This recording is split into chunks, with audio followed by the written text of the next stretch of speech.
চলো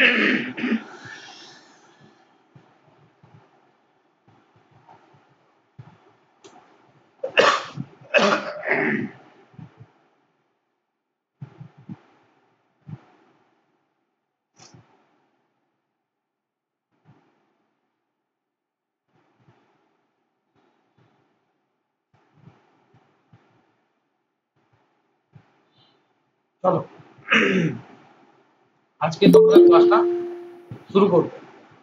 দেখো আগের দিন তোমরা দেখেছো যে আমরা রেশিও প্রপোর্শন শুরু করেছিলাম, অর্থাৎ অনুপাত সমানুপাতের যে অঙ্কগুলো সেগুলো আগের দিন আমরা শুরু করেছি।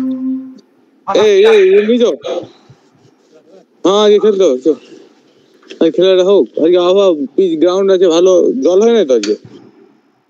তাহলে আগের দিন আমরা কি করেছিলাম, রেশিও প্রপোর্শন শুরু করেছিলাম। এবারে সেখান থেকে যত যা সমস্ত ট্রিক কনসেপ্ট ইত্যাদি হয় সেইগুলো আমরা করেছিলাম এবং বেশ কিছু অঙ্ক করেছিলাম। প্রথমে ট্রিকগুলো শিখে নিয়ে অঙ্কগুলো করেছিলাম। আজকের এই ক্লাসে আরও আমরা অঙ্ক করব এবং যে ইম্পর্টেন্ট অঙ্কগুলো আমাদেরকে করতে হবে সেগুলো করব। কিন্তু আগের দিন লাস্ট যে অঙ্কটা আমরা করেছিলাম সেটা ছিল এটা, যেটা তোমরা স্ক্রিনে দেখতে পাচ্ছ। আচ্ছা, তোমাদের সাউন্ড এবং ছবি দুটোই ক্লিয়ার আছে তো বসুন্ধরা? একটু হ্যাঁ স্যার, দেখতে হ্যাঁ স্যার ক্লিয়ার। তাহলে প্রথম অঙ্কটা শুরু করা যাক। দেখো একদম প্রথম অঙ্কে বলেছে একজন মালিক তার কর্মী সংখ্যা 9:8 অনুপাতে কমালেন এবং তাদের বেতন 14:15 অনুপাতে বাড়ালেন। উক্ত পরিবর্তনের পরে 1890 টাকার বেতন বিলে কত টাকার পার্থক্য হবে? তাহলে এটা হলো রেশিও প্রপোর্শনের একটা ইম্পর্টেন্ট অঙ্ক। তোমরা প্রত্যেকটা অঙ্কের জন্য 1 মিনিট করে সময় পাবে, চেষ্টা করো, তারপর আমি করে দেখাবো যে অঙ্কটা কিভাবে সহজে করা যায়।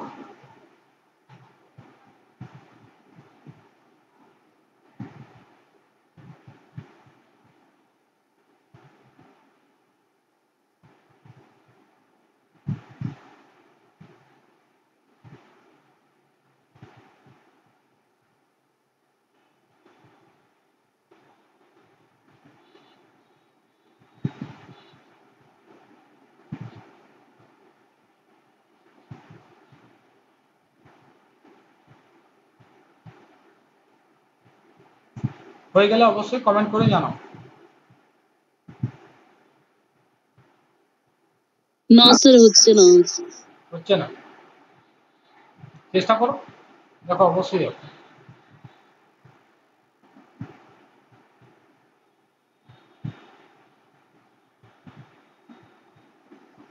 দেখো বেতন যখন ক্যালকুলেট হয় তখন এইভাবে হয়। বেতনের জন্য দুটো পার্ট থাকে, একটা কর্মী সংখ্যা আর একটা তাদের বেতন। এই দুটো গুণ করে মোট বেতন। কর্মী সংখ্যা বলছে 9:8 অনুপাতে কমিয়েছে, মানে আগে যদি 9 জন কর্মী ছিল এখন একটা কর্মী কমিয়ে 8 জন করেছে, কিন্তু বেতনটা বাড়িয়ে দিয়েছে। আগে যদি 14 টাকা বেতন পাচ্ছিল এখন পাচ্ছি 15 টাকা বেতন। তাহলে আমি যদি বলি যে মোট রাজস্ব কত উঠে আসছে, কি বললাম বুঝলি? কর্মী সংখ্যা 9:8 অনুপাতে চেঞ্জ হচ্ছে, কারণ যদি 9 জন কর্মী ছিল এখন কর্মীর সংখ্যা 8 জন। বেতন 14:15 অনুপাতে চেঞ্জ হচ্ছে, মানে আগে প্রত্যেকে যদি 14 টাকা করে পাচ্ছিল এখন পাচ্ছে 15 টাকা। এখন রাজস্ব কি হবে? যতজন কর্মী যত টাকা করে বেতন পেত তারই গুণফল রাজস্ব। মানে ধরো তুমি 9 জন কর্মী রেখেছো, প্রত্যেকদিন 10 টাকা করে বেতন দাও, তাহলে মোট কত বেতন দাও? 90 টাকা। ঠিক তেমনি আগে রাজস্ব ছিল 9 গুণ 14, 14 আর 9 গুণ কর, 36 76 126 টাকা। আগে তার মোট লাগতো 126, এখন কত লাগছে? 8 জন কর্মী হয়ে গেছে, প্রত্যেকে 15 টাকা করে, তার মানে 120 টাকা লাগছে। ঠিক কি? তাহলে আগে কত টাকা টোটাল বেতন লাগতো? 126, এখন টোটাল বেতন কত লাগছে? 120, তাহলে ক টাকা কমছে? 6 টাকা। ওকে, তাহলে আমি যদি বলি এই ক্ষেত্রে বেতনের পরিবর্তন কত হচ্ছে, তুমি বলবে স্যার 6 টাকা পরিবর্তন হচ্ছে।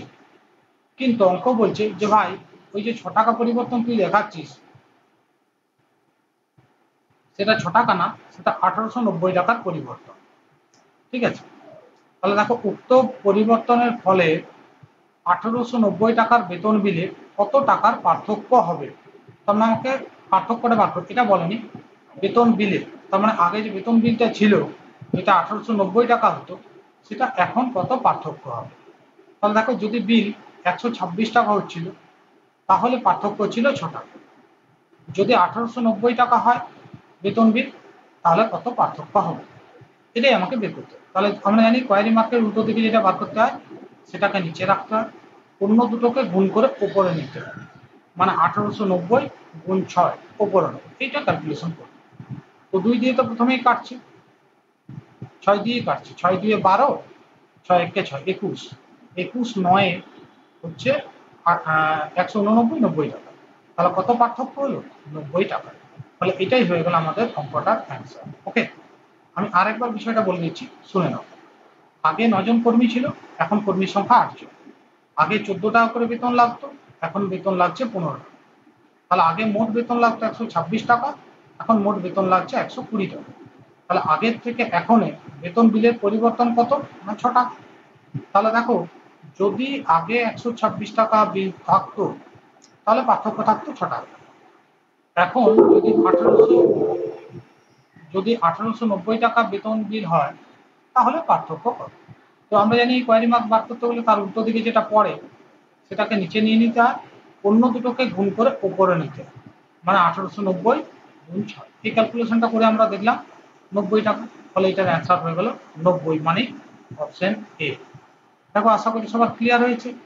চলো তাহলে আমরা নেক্সট অঙ্কটাই যাব। যদি ক্লিয়ার হয়েছে একটা ছোট্ট লাইক করে দেবে প্রত্যেকে।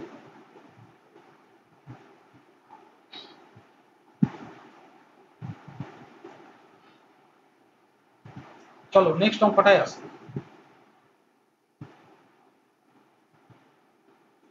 পরের অঙ্কটা দেখো, বলছে 3টে সমপাত্রে দুধ ও জলের অনুপাত যথাক্রমে 3:2, 3:2, 11:41। ওই 3 প্রকার পাত্র একসঙ্গে মেশানো হলে মেশানোর পরে দুধ ও জলের অনুপাত কত হবে? প্রত্যেকে চেষ্টা করো, ঠিক 1 মিনিট সময় পাবো।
হয়ে গেলে অবশ্যই কমেন্ট করবে।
প্রত্যেকে চেষ্টা করো, হয়ে গেলে কমেন্ট করবে।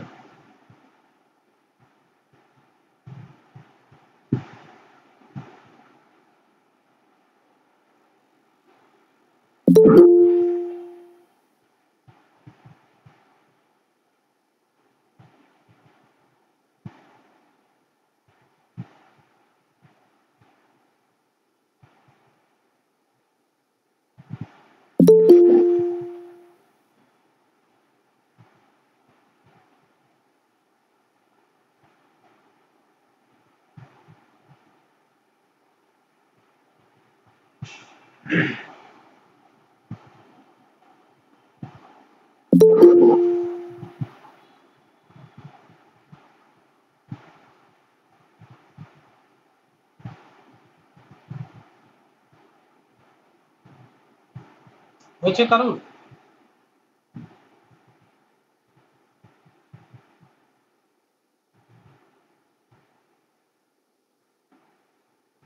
দেখো এখানে বলছে তিনটে পাত্র ছিল, এই একটা, এই একটা, এই একটা, তিনটেতে মিল্ক আর ওয়াটার ছিল। তাদের অনুপাতগুলো কি কি ছিল? দেখো অনুপাতগুলো হচ্ছে 3:2, 3:2, 11:41, 11:41। আমার মনে হয় এই অনুপাতটা একটু গোলমাল আছে, যাই হোক যেটা নিয়ম সেটা দেখবো। তাহলে এটা মিল্ক ওয়াটার, এটাও ছিল। তাহলে ফার্স্ট কোয়ান্টিটি তো কত ছিল অনুপাত? 3:2। সেকেন্ড কোয়ান্টিটি, সেকেন্ড পাত্রে বা আর্নে কত ছিল? সেটা তো 3:2। থার্ড আর্নে ছিল 11:41। এই তিনটেকে মেশানো। তাহলে দেখো মেশালে পরে যে অনুপাতটা পাবো সেটা কত, এটাই তো বের করতে হবে। মানে তিনটেকে একটা অন্য পাত্রে ঢেলে দেওয়া হচ্ছে, সেখানে বাকি। তাহলে দেখো এই দুটোকে প্রথমে যোগ করা হচ্ছে 5, এই দুটো যোগ করা হচ্ছে 5, এই দুটো যোগ করা হচ্ছে দেখো 52, হ্যাঁ। তাহলে এই যে 5 আর 52, 5 আর 52 লসাগু কত? 5 আর 52 লসাগু হচ্ছে 5x52, ঠিক তো? তাহলে আমরা সবগুলোকেই 5x52 করবো। এখন দেখো এইটা 5 হয়ে আছে, তাহলে একে 52 দিয়ে গুণ করতে হবে। যখন 52 দিয়ে গুণ করবো এই সবটাকেই করবো, করে নাও। তাহলে কত হচ্ছে? 5 3 3 দিয়ে 6, 5 3 15, আর 52 দিয়ে হচ্ছে 104, ঠিক আছে? এটাও 5 ছিল, একেও 5x52 করবো, তাহলে একেও 52 দিয়ে গুণ করবো, একই জিনিস হবে 156, 104। এটা 52 ছিল, তাহলে শুধু 5 দিয়ে গুণ করো, 5 দিয়ে গুণ করলে হচ্ছে 55, 5 একে 5, 5 4 20 দিয়ে এবার এগুলোকে যোগ করতে পারবো, তাহলেই আমাদের অ্যান্সারটা আসবে। এখানে অপশনটা কিন্তু ঠিক নেই। যাও যোগটা করি, 4 4 8 আর 5 13, 3 হাতে রইল 1, এই 4। আর এটাও যোগ করো, দেখো কত হচ্ছে? 6 6 12 আর 5 17, 7 হাতে 1, 5 3 15, 16 6 হাতে 1, 367:413। এইটা হবে আমাদের অঙ্কটার অ্যান্সার। অ্যাকচুয়ালি এখানে এই অনুপাতটা একটু গন্ডগোল এসেছে, তো যাই হোক এইটাই হচ্ছে আমাদের, ঠিক আছে? তাহলে পদ্ধতিটা কি আমি আরেকবার বলে দিচ্ছি। দেখো প্রথম যে পাত্র, সেখানে মিল্ক এবং ওয়াটারের রেশিও কি ছিল? না 3:2। সেকেন্ড যে পাত্র, সেখানেও অনুপাত ছিল 3:2। থার্ড যে পাত্র, সেটাই ছিল 11:41। এই তিনটেকে মেশানোর পরে, এই তিনটে পাত্রকে মেশানোর পরে যে অনুপাতটা দাঁড়াবে সেটা বের করতে হবে। তো প্রথমে এই দুটো যোগ করে দাও 5, এই দুটো যোগ করে দাও 5, এই দুটো যোগ করে দাও, তাহলে হচ্ছে দেখো 52। এরপর আমরা কি করবো? 52 আর 5-এর লসাগু। খুব স্বভাবতই 52 আর 5-এর লসাগু হচ্ছে 52 গুণ 5। তাহলে সবগুলোকেই এটা তো 5 হয়ে আছে, তাহলে আর একটা 52 দিয়ে গুণ করে দেবো। 52 দিয়ে গুণ করলে হচ্ছে দেখো 156:104। এটাও 5 আছে, তাহলে একেও 52 দিয়ে গুণ করবো, এটাও তাহলে হচ্ছে 156:104। এটাও 52 আছে, একেও 5 দিয়ে গুণ করবো, তাহলে হচ্ছে দেখো আলটিমেটলি হচ্ছে 55:205। এবার এই দিকের গুলো যোগ আর এই দিকের গুলো, এই দিকে যোগ করলে কত হচ্ছে? 367, আর এগুলো যোগ করলে হচ্ছে 413। তাহলে এটাই হবে অনুপাত। ওকে, এই অপশনগুলো ঠিক নেই, যাই হোক এটাই হবে আমাদের অঙ্কটার অ্যান্সার। চলো এবার নেক্সট অঙ্কটায় আসি। দেখো পরের অঙ্কটায় বলছি একটা সংখ্যা 60%-এর 1/4 অন্য একটি সংখ্যা 20%-এর 2/5 সমান হলে প্রথম আর দ্বিতীয় সংখ্যার অনুপাত কত? প্রত্যেকে চেষ্টা করো 1 মিনিট।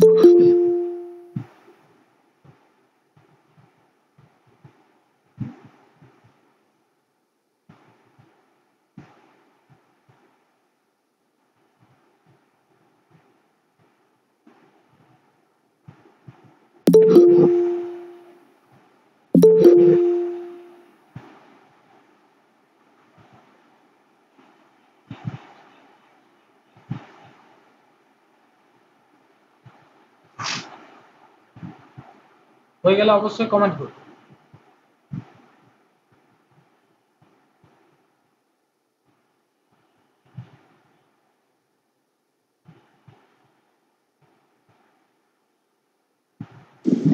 স্যার স্ক্রিনটা দেখা যাচ্ছে না।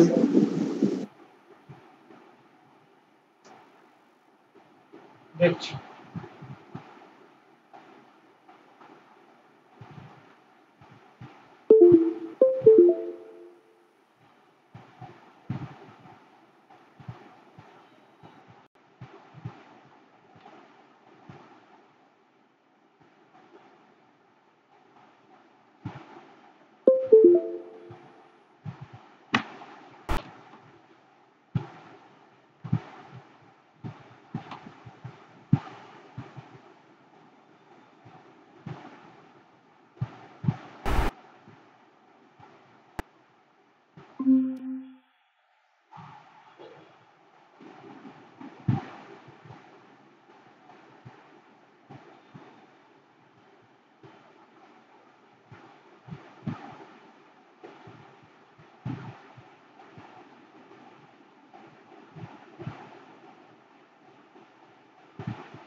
দেখো এখানে কি বলেছে, একটি সংখ্যা, শুনতে পাচ্ছ সবাই?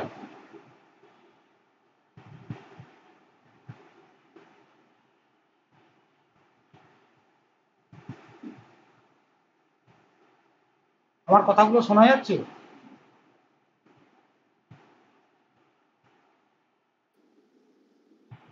আমার কথাগুলো শুনতে পাচ্ছ সবাই?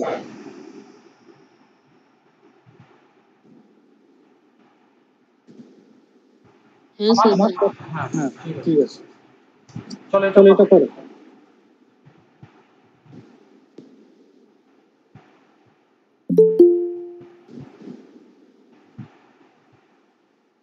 দেখো দেখো এখানে বলেছে দুটো সংখ্যা আছে, একটা সংখ্যার 60%-এর 1/4, যেটা অন্য একটা সংখ্যার 20%-এর 2/5 সমান। তাহলে সংখ্যা দুটো অনুপাত। ধরে নাও একটা সংখ্যা এ আর একটা সংখ্যা বি, এই দুটো আমি সংখ্যা দিই। এবারে প্রথম সংখ্যার 60% তার আবার 1/4 যা হবে সেটা অন্য সংখ্যা মানে বি এর 2/5 সমান। এইটা আমাকে বলেছে। তাহলে বলেছে a/b টা কত। তো দেখো এটা যদি আমরা হিসেব করি 60% মানে কত, 60/100। তারপর এখানে 1/4 যেমন আছে রইল সমান b ইন্টু 2/5। যাই হোক একটা শূন্য কাটো, 2 3 6, 2 5 10, 5 এদিকে 5 এদিকের কাটো। তাহলে এখানে রইল দেখো 3a/4 সমান 2b। তাহলে বলতে পারবো 3a সমান 8b। এখানে bটাকে এর নিচে আনো, 3টাকে 8 এর নিচে আনো। তাহলে a/b সমান কত হবে, 8/3। তাহলে a/b হবে 8:3। অপশন ডি হয়ে যাচ্ছে আমাদের অঙ্কটা। পুরো বিষয়টা আমি আরেকবার বলে দিচ্ছি, ভালো করে শুনে নাও। বলেছে দুটো সংখ্যা ছিল, একটা ধরো a আর একটা b। এই দুটোর অনুপাতটা আমাকে বের করতে হবে। এই দুটোর অনুপাত বার করতে গিয়ে আমাদের কতগুলো ক্লু দিয়েছে। কি বলছে, যেটা প্রথম সংখ্যা ছিল তার 60%, এর আবার 1/4 যা, সেইটা দ্বিতীয় সংখ্যা মানে বি এর 20%। ও অন্য একটু কাজ, 20 এটা ভুল হয়েছে, 20% নেওয়া হয়নি। এর 20%-এর 2/5 সঙ্গে সমান। এটাই আমাকে বলেছে। একটা সংখ্যার 60%-এর 1/4 অন্য সংখ্যার 20%-এর 2/5 সঙ্গে সমান। এদিকে পার্সেন্টেজ চিহ্ন, এদিকে পার্সেন্টেজ চিহ্ন প্রথমেই নাই করে দিই। এটাকে ক্যালকুলেশন রইল। দেখো a ইন্টু 60 ইন্টু 1/4 সমান b ইন্টু 20 ইন্টু 2/5। কাটাকাটি করো, 20 3-এ আর কিছু হবে না। এরপর এরপর দেখো দেখো আমি আমাকে কি করতে হবে, এগুলো ক্রস মাল্টিপ্লাই করতে হবে। এখানে হচ্ছে দেখো 3a/4, এদিকে হচ্ছে 2b/5, কোনাকুনি গুণ করে দাও। তাহলে 5 3 এ 15a, সমান এদিকে হচ্ছে দেখো 4 2 8b। বিটাকে নিচে নামাও, 15টা কাটের নিচে নামাও। তাহলে a/b কত হচ্ছে 8/15। তাহলে a/b হবে 8:15। এইটা হয়ে যাবে অঙ্কটা। ওকে, আশা করি সবার ক্লিয়ার। প্রত্যেকটা ছোট্ট লাইক করে দাও। নেক্সট অঙ্কটা আসো।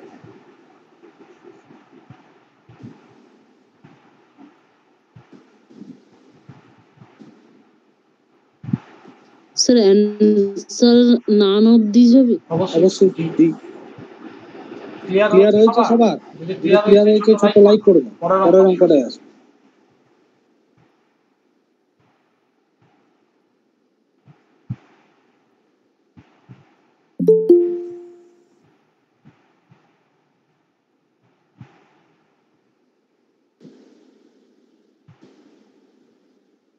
কুইক লাইক করো নেক্সট অঙ্কটায় আসবার জন্য।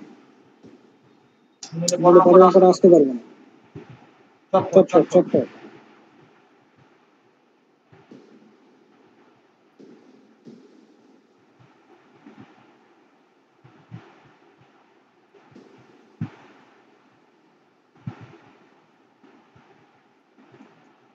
দেখো পরের অঙ্কটা বলছে XYZ সংখ্যাগুলোর সমানুপাত হলো 2:3:5। XYZ এর সমষ্টি হচ্ছে 100। যদি y সমান px - 10 হয়, তাহলে p এর মান কত হবে? প্রত্যেকে চেষ্টা করো। 1 মিনিট সময় পাবে।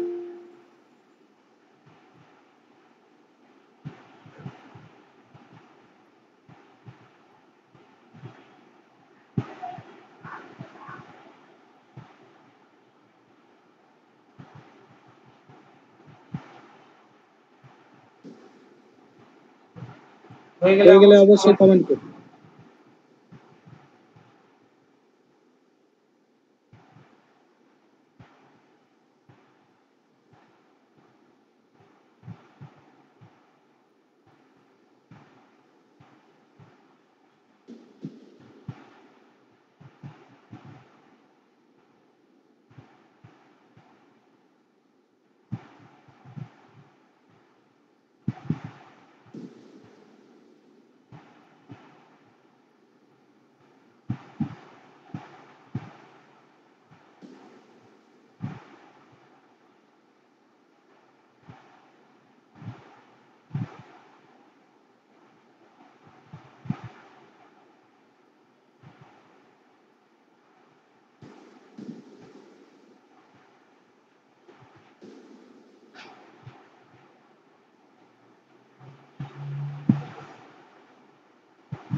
স্যার স্ক্রিন দেখা যাচ্ছে না। সব দেখা যাবে, একটু ওয়েট করো, নেটওয়ার্কটা তো আমার হাতে নাই। Okay sir.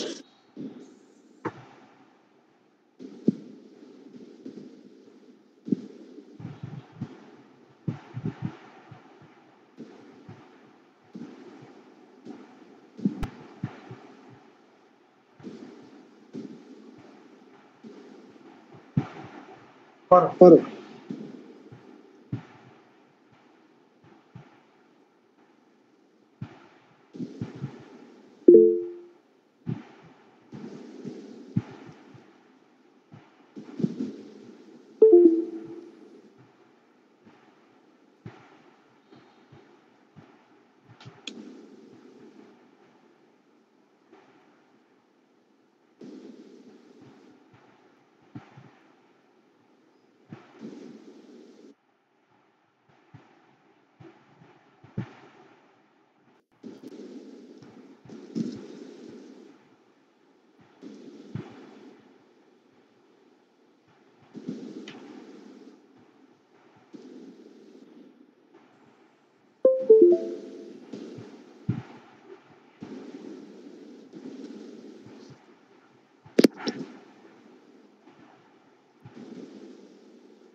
এখানে যেটা বলেছে দেখো, বলছে এক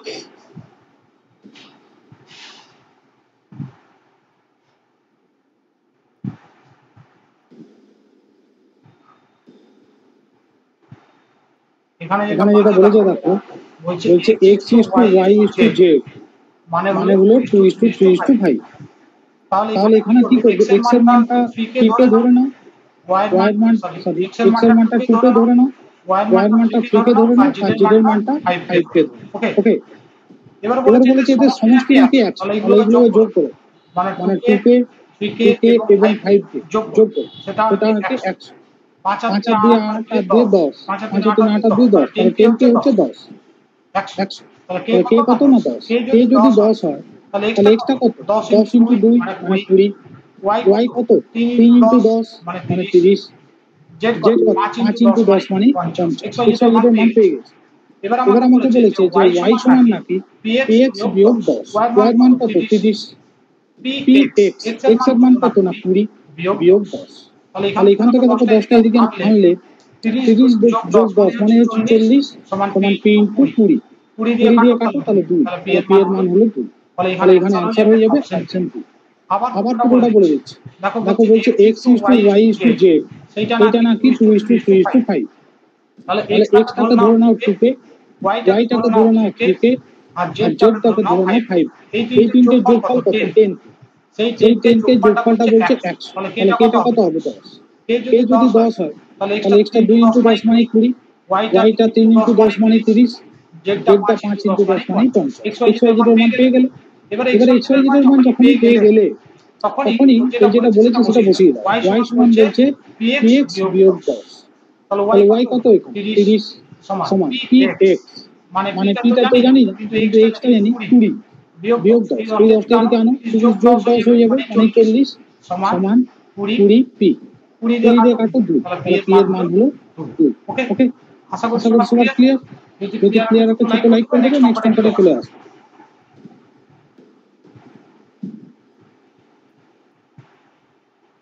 চলো পরের অঙ্কটা দেখো। বলছে একটা ত্রিভুজে 3টে বাহুর অনুপাত 3:4:5।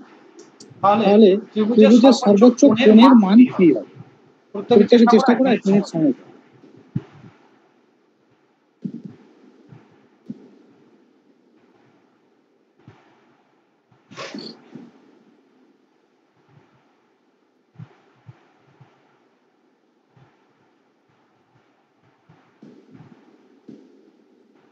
একটা ত্রিভুজের 3টে বাহুর অনুপাত যা হয় কোণের অনুপাতও তাই।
বলেছে একটা ত্রিভুজে 3টে বাহুর অনুপাত 3:4:5। মনে রাখবে কোন ত্রিভুজে বাহুর অনুপাত যা হবে কোণের অনুপাতও কিন্তু সেম। এখানে যদি বাহুর অনুপাত 3:4:5 হয় তাহলে কোণের অনুপাতও জানবে যে 3:4:5 হবে। বোঝা গেল হবে। কি বললাম? বোঝা গেল আমি কি বললাম? কোনো একটা ত্রিভুজে বাহুর অনুপাত যা বাহুর অনুপাত যা কোণের অনুপাতও কোণের তাই। অনুপাতও তাই। তাহলে ওই তাহলে ত্রিভুজটার ওই ত্রিভুজটার তিনটে কোণ এখানে কত বলেছে? তিনটে কোণ বলছে 3:4:5 অনুপাতেই থাকবে। কেন? কারণ ওটা হচ্ছে বাহুর অনুপাত। তাহলে ওইটাই জানো যে কোণের অনুপাতও হবে। তাহলে যে তিনটে কোণ আছে সেই তিনটে কোণের অনুপাত তাহলে কি দাঁড়ালো? দেখো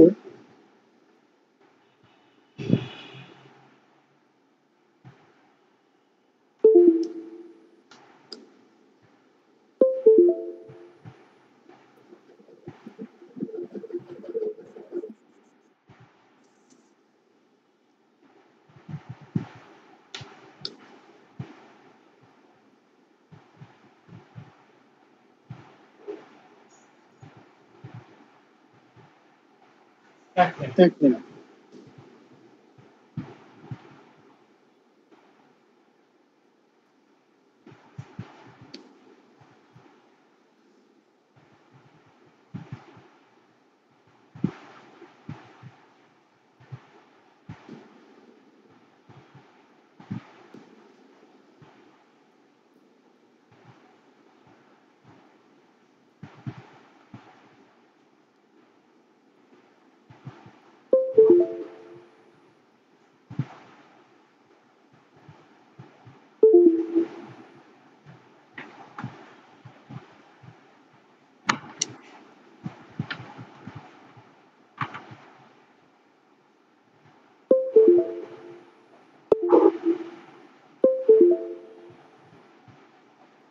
তাহলে দেখো এখানে বাহুর অনুপাত হচ্ছে 3:4:5।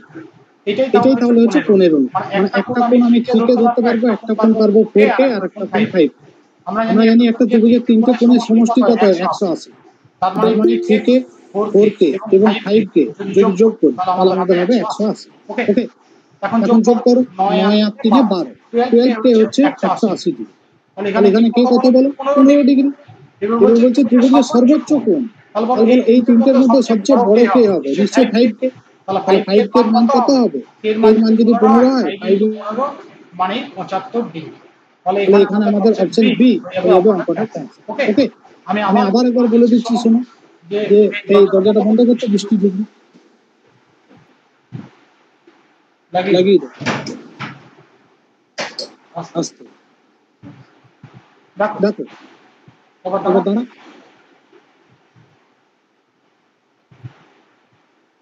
তাহলে এখানে তিনটে বাহুর অনুপাত দেখো এখানে কত বলেছে? 3:4:5। বাহুর অনুপাত যা হয় কোণের অনুপাতও তাই হয়। তাহলে এটাই কোণের অনুপাত। তাহলে একটা কোণ আমি 3 কে ধরতে পারি, একটা 4 কে, আর একটা 5 কে ধরতেই পারি। এখন এই তিনটে কোণের যোগফল কত? যোগফল হচ্ছে 180। কারণ আমরা জানি একটা ত্রিভুজের তিনটে কোণের যোগ 180। তিনটে যোগ করো, 3 কে, 4 কে আর 5 কে যোগ করলে 12 কে হচ্ছে কিনা বলো? তাহলে 12 কে হচ্ছে 180 ডিগ্রি। তাহলে কে কত? কে হচ্ছে 15। কে যখনই 15 হলো, এদের মধ্যে সবচেয়ে বড় কে? নিশ্চয়ই 5 কে। তাহলে 5 কে এর মান কত হবে? 5 × 15 ডিগ্রি। তার মানে হচ্ছে 75। তাহলে অঙ্কটার অ্যান্সার হয়ে যাবে 75, মানে অপশন বি হয়ে যাবে অঙ্কটার অ্যান্সার। ওকে, আশা করি সবার ক্লিয়ার। হ্যাঁ, আজকে নেটওয়ার্কের প্রচুর সমস্যা হচ্ছে, বৃষ্টি পড়ছে তো। চলো আজকে থাক তাহলে, নেটওয়ার্কে বারবার যাচ্ছে আর আসছে।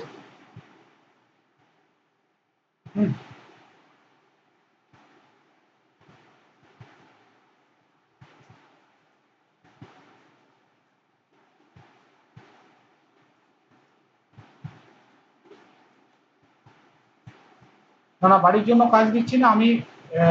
এটা নেট নেই, কিন্তু রেকর্ড তো আমি করতেই পারবো। তাহলে আমি বাকি অঙ্কগুলো রেকর্ডিং করে তোমাদের যখন এটা দেবো, এটা রেকর্ডিং ভিডিও দেবো, আরো বেশ কিছু অঙ্ক এর সঙ্গে আমি করিয়ে দিচ্ছি, যদি তোমরা রেকর্ডিং ক্লাসটাই ভালো করে নেবো। ঠিক আছে?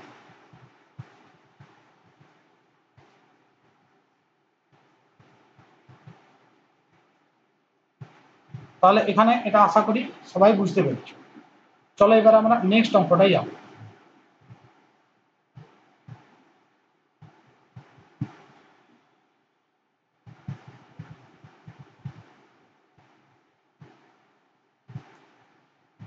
পরের অঙ্ক দেখো, বলছে যে এক ব্যক্তি তার আয় এবং ব্যয়ের অনুপাত 11:10। যদি তার বার্ষিক সঞ্চয় 9,000 টাকা হয় তাহলে তার মাসিক আয় কত? তাহলে কোনো একটা ব্যক্তি তার আয় এবং ব্যয়ের অনুপাতটা আমাকে বলেছে। দেখো, আয় এবং ব্যয় তার অনুপাত বলছে 11:10। বার্ষিক সঞ্চয় সঞ্চয় হচ্ছে 9,000 টাকা। ঠিক আছে, প্রত্যেকে একটু চেষ্টা করো, 1 মিনিট সময় পাবে।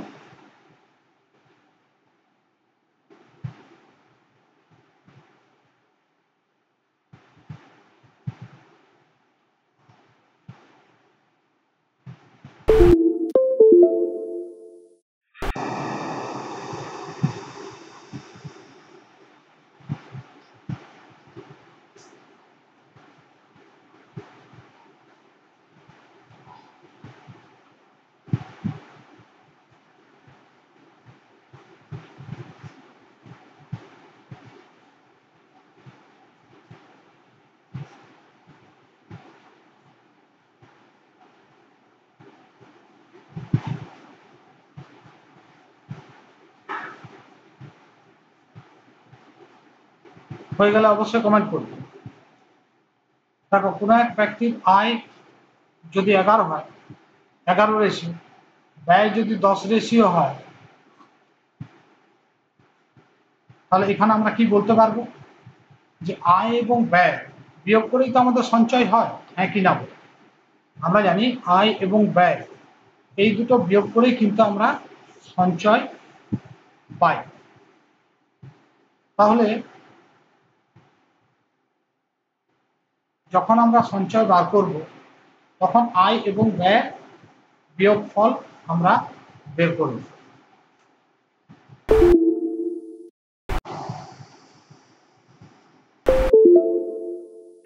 তাহলে দেখো, আয় যদি 11 আর ব্যয় যদি 10 হয়, নিশ্চয়ই সঞ্চয় 1 রেশিও।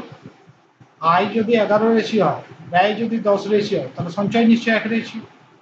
বার্ষিক সঞ্চয় 9,000, তাহলে 1 মাসের সঞ্চয় কত? নিশ্চয়ই 9,000কে 12 দিয়ে ভাগ করবো।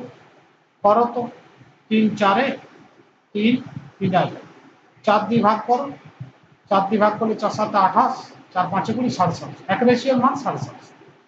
তাই যদি তাহলে তার মাসিক আয় কত? 11 গুণ 7.5। তাহলে 7.5কে 11 দিয়ে গুণ করো, 75 75 কত হচ্ছে? 5 12 2 হাতে 8, 8,250 টাকা। তার মানে অপশন বি হবে অঙ্কটার অ্যান্সার। বোঝা গেল? আয় এবং ব্যয় এই দুটো বাদ দিলেই তো আমরা সঞ্চয় পাই।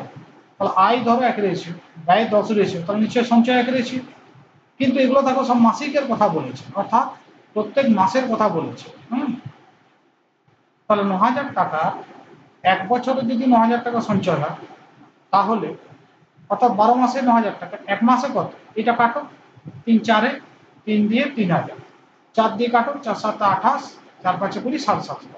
তাহলে 1 রেশিও যেটা সেটা হচ্ছে 7.5। ওকে, 1 রেশিও যদি 7.5 হয়, আয় কত? মাসিক আয় তাহলে 11 × 7.5, 11 রেশিওর মান, আর তার মানে 8,250 টাকা। তাহলে এটা হয়ে যাবে আমাদের অঙ্কটার অ্যান্সার। ওকে, চলো নেক্সট অঙ্কটা। এই কটা তোমাদের বাড়ির কাজ থাক, এই কটা অঙ্ক তোমরা বাড়িতে করবে। একটু স্ক্রিনশট নিয়ে নাও।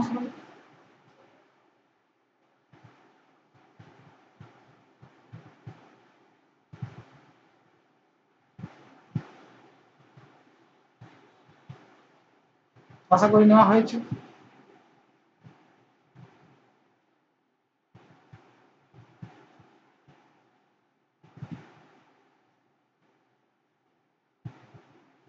হয়েছে?